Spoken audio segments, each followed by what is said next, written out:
ಕೇಂದ್ರ ಮುಂಗಡ ಪತ್ರ ವಿಕಸಿತ ಭಾರತ ನಿರ್ಮಾಣದ ಗುರಿ ಸಾಕಾರಕ್ಕೆ ಒತ್ತು ನೀಡಿದೆ ಎಂದು ಬಿಜೆಪಿ ಹಿರಿಯ ನಾಯಕ ಹಾಗೂ ಶಾಸಕ ಡಾ ಸಿಎನ್ ಅಶ್ವತ್ಥನಾರಾಯಣ ಮಂಡ್ಯದಲ್ಲಿಂದು ಹೇಳಿದ್ದಾರೆ.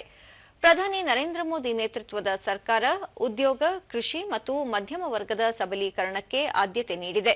ರಾಜ್ಯಕ್ಕೆ 1.4 ಲಕ್ಷ ಕೋಟಿ ರೂಪಾಯಿ ಅನುದಾನ ನೀಡಲಾಗಿದ್ದು, ಸೆಮಿಕಂಡಕ್ಟರ್ ಮತ್ತು ಬಯೋಫಾರ್ಮಾ ಕ್ಷೇತ್ರಗಳಿಗೆ ಬಲ ತುಂಬಲಾಗಿದೆ. ಬ್ಯಾಂಕಿಂಗ್ ಸುಧಾರಣೆ ಹಾಗೂ ಜನೌಷಧಗಳ ಮೇಲೆ ತೆರಿಗೆ ವಿನಾಯಿತಿ ನೀಡಿರುವುದು ಸ್ವಾಗತಾರ್ಹ ಎಂದು ತಿಳಿಸಿದರು. ರಾಜ್ಯದಲ್ಲಿ ಬಿಜೆಪಿ-ಜೆಡಿಎಸ್ ಮೈತ್ರಿ ಕಾಂಗ್ರೆಸ್ ಸರ್ಕಾರದ ಜನವಿರೋಧಿ ನೀತಿಗಳ ವಿರುದ್ಧ ಹೋರಾಟ ನಡೆಸಲಿದೆ. ಮೆಟ್ರೋ ದರ ಏರಿಕೆ ವಿಚಾರದಲ್ಲಿ ಕಾಂಗ್ರೆಸ್ ಸಾರ್ವಜನಿಕರಿಗೆ ಅನ್ಯಾಯ ಮಾಡುತ್ತಿದೆ. ಬೆಂಗಳೂರಿನ ಸಂಚಾರ ದಟ್ಟಣೆ ನಿರ್ವಹಿಸುವಲ್ಲಿ ಸರ್ಕಾರ ಸಂಪೂರ್ಣ ವಿಫಲವಾಗಿದೆ ಎಂದು ತಿಳಿಸಿದರು. ಜಮೀನು ಒಂದು ಕಡೆ ನಾವು ಕೈಗಾರಿಕೆ ವಲಯಗಳನ್ನು ಮಾಡಬೇಕು ಅಂತ ನಾವು ಒಂದು ಕಡೆ ಒತ್ತಾಯ ಇದೆ. ಇರೋರು ಬರೋರೆಲ್ಲ ಫಸ್ಟ್ ಬಂದಿದ ತಕ್ಷಣ ಚಾಯ್ಸ್ ಎಲ್ಲಿಗೆ ಅಂದರೆ ಬೆಂಗಳೂರು ಸುತ್ತಮುತ್ತನೇ ಕೇಳ್ತಾರೆ.